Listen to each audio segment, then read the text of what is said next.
یہ نیٹ کھولے, پوری دنیا کی سیر کر لیں, جس نبی کے بارے میں آپ لکھیں اس کے بارے میں جان لیں. اللہ نے کہا آج کی قوم کو اللہ کہے گا تم بتاؤ نا ذرا کیا وجہ تھی, تم نے تو میری ہواؤں کو مسخر کر کے فائدہ ہی بڑا اٹھایا, تمہارے تو بیڈ تک میری خبریں پہنچ رہی تھی پوری دنیا کی, وہ تم نے اور چیزیں پھر تفریح کے لیے دیکھنا شروع کر دی. جس کو چاہتا ہے اللہ ہدایت دے تو وہ اس کو اچھے طریقے سے یوز کرے. تو اس لیے اللہ نے کہا بھائی یہ پتہ کیا کہیں گے, بات اس آیت کا ترجمہ دیکھیں یہ ہے کہ جب ان پہ کوئی مصیبت پہنچتی ہے نا, اور مصیبت بھی کون سی پہنچتی ہے, اپنے ہی ہاتھوں کی. اللہ نہیں کسی کو مصیبت دیتا, کوئی ٹھوکر لگتی ہے, نبی کریم صلی اللہ علیہ وسلم نے کہا کسی مومن کو کوئی کانٹا نہیں چبھتا, اس کی اپنی خطا کی وجہ سے چبھتا ہے. اور جب کوئی کانٹا پھر چبھ جائے, کوئی سوئی چبھ جائے, کوئی انگلی میں دکھ جائے, کوئی تکلیف ہو جائے, ٹکر لگ جائے, فوراً استغفار کرو کہ اللہ نے ابھی ہماری کوئی غلطی کی سزا دے دی ہے. کوئی تکلیف انسان کو نہیں آتی, اس کی اپنی کرتوتوں کی وجہ سے آتی. یہ ہے اس کا ترجمہ. اللہ نہیں دیتا, اور اللہ کہتا ہے اپنے ہاتھوں کی ایک تو ان کی مصیبتیں ہیں, پھر بھی کہیں گے ربنا فیقولوا ربنا, پھر بھی کہیں گے اے رب ہمارے کیوں نہ آپ نے ہم پر کوئی رسول بھیجا. تو یہ بھی کوئی رزن نہیں رہی, دیکھو ہم نے تمہیں کتنے رسول بھیجے.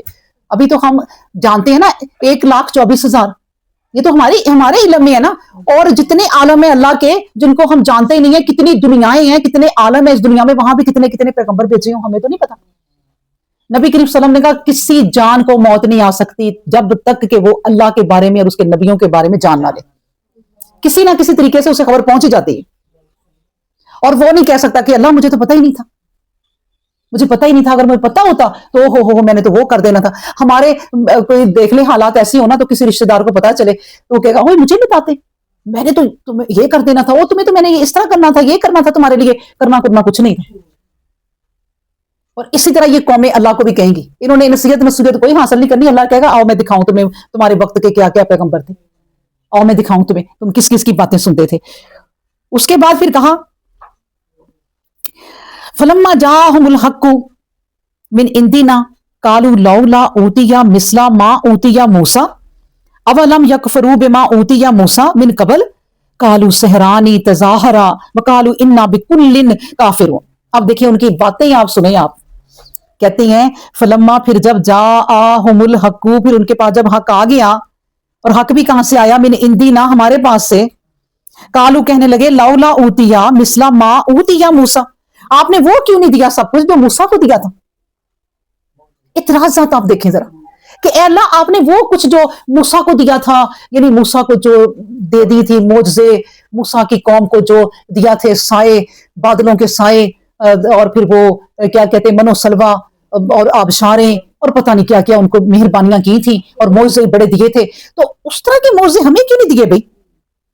اللہ نے جواب کتنا پیارا دیا, اولم یکفروا, تو کیا بلا نہیں انہوں نے انکار کیا تھا پھر ان معجزوں کا, انہیں تو دیے تھے نا, تو انہوں نے ان معجزوں کا بھی انکار کر دیا تھا. بما اوتی موسیٰ من قبل, تم سے پہلے جو موسیٰ کو ہم نے دیے تھے, انہوں نے پتہ کیا کہا تھا, قالوا سحرانی تظاہرا, یہ دونوں تو جادوگر ہیں, موسیٰ اور ہارون علیہ السلام. دیکھیں کہانی پڑھی ہو نا پوری تو یہ ذہن میں آ جاتی ہے, ہم کیونکہ پیچھے ہم نے پڑھا وہ دونوں, انہوں نے کہا تم دونوں تو بھائی جادوگر ہے کوئی, انہوں نے کہا انہوں نے کیا کیا تھا, انہوں نے کہا جادوگر ہیں. وقالوا, اور انہوں نے کہا انا بکل کافرون, اور انہوں نے صاف کہہ دیا تھا بھائی ہم ہر ایک کا تمہارا انکار کرتے ہیں, ہم نے نہیں تمہیں ماننا, اور تم اب کہتے ہو کہ موسیٰ کو جو دیا وہ ہمیں کیوں نہیں دیا.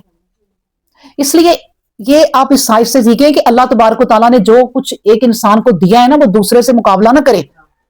نبی کریم صلی اللہ علیہ وسلم نے کہا جب بھی دیکھو نا اپنے سے نیچے دیکھو اور پھر شکر ادا کرو. اپنے سے بڑے کو دیکھو گے تو شکر کرنا بھول جاؤ گے, منکر بن جاؤ گے, کافر بن جاؤ گے اللہ کے, کہ نہ شکرے بن جاؤ گے کہ میرے پاس یہ کیوں نہیں ہے, اور جو تمہارے پاس ہے تم وہ سوچو اور اس سے نیچے دیکھو کہ اس کے پاس یہ بھی نہیں. اس طرح زندگی کے اصول بتا دیے. دیکھیں قرآن نے ہمیں اور نبی کریم صلی اللہ علیہ وسلم کی حدیث نے کہ ایسے گزارو زندگی. تو انہوں نے کہا بھائی جو موسیٰ کے پاس تھا وہ تو چھوڑو, تمہیں تو نبی کریم صلی اللہ علیہ وسلم رحمت للعالمین آخری نبی والا تحفہ اتنا پیارا تمہیں دے دیا. اب تو موسیٰ کو یاد کرتے ہیں, تو موسیٰ کی قوم کیا تھی, وہ تو خود انکار کرتی تھی ان کا, اور نبی کریم صلی اللہ علیہ وسلم کو بھی انکار کیا مشرکین نے. جو کچھ نبی کریم صلی اللہ علیہ وسلم پہ بیتا کہ مکہ چھوڑنے پہ ہی وہ مجبور ہو گئے. جب نبی کریم صلی اللہ علیہ وسلم کی پہلی بیوی حضرت خدیجہ رضی اللہ عنہا جب نبی کریم صلی اللہ علیہ وسلم پہ کچھ نشانیاں اترنے لگ گئی, تو وہ نوفل اپنے چچا زاد بھائی کے پاس لے کر گئیں. تو انہوں نے کہا کہ آپ اللہ کے پیغمبر بنیں گے اور آپ کو مکہ سے نکال دیں گے, اور کاش میں اس وقت ہوتا, وہ 90 سال کے تھے, تو میں آپ کی مدد کچھ کرتا.